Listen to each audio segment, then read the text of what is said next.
Let me begin by saying how honored I am to be joining these 6 well-deserving, character-driven men as part of the class of 2017.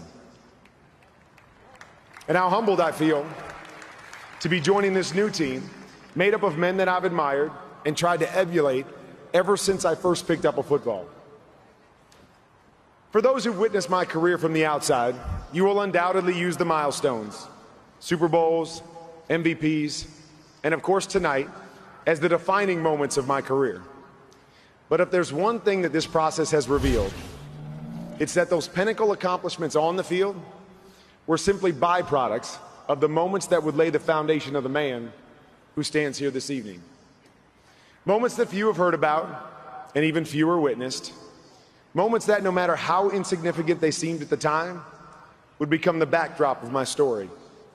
Moments which would shape my character and set the stage for one unforgettable journey.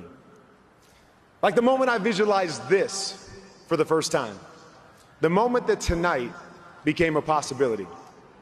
Growing up a huge football fan, my Sundays were spent watching every game I could find on TV. At the culmination of the games, I'd grab my jersey, a term I use lightly because it was really just a t-shirt with a number on it. Then I'd head outside to reenact my own version of the games. My jersey didn't have a nameplate, so I'd pull out the masking tape and create my own. Then I'd write the last name of the man who would be the star of that day's show. Most of the QBs sitting behind me who played in that era donned the back of my jersey at least once.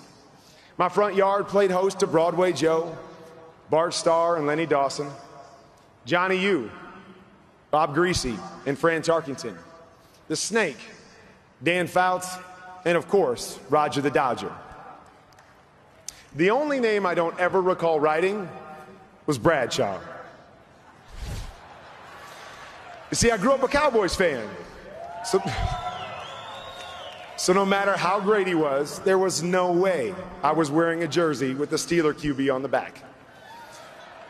Especially that Steeler QB who broke my heart twice on Super Sunday growing up. I'm sorry, Terry. You know I love you now. I spent the greater part of my childhood trying to be these incredible players. I'd practice their throwing motions and memorize their movements, thinking that was how I would get here.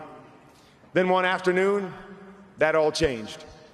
This particular Sunday played out like all the others until it came time to write a name on the back of my jersey. I went through all the usual suspects until finally settling on one I was sure had never made the cut before. It would be the first time that I wore a jersey with this name on it, and it would be the last name I ever wore on the back of my jersey. W-A-R-N-E-R.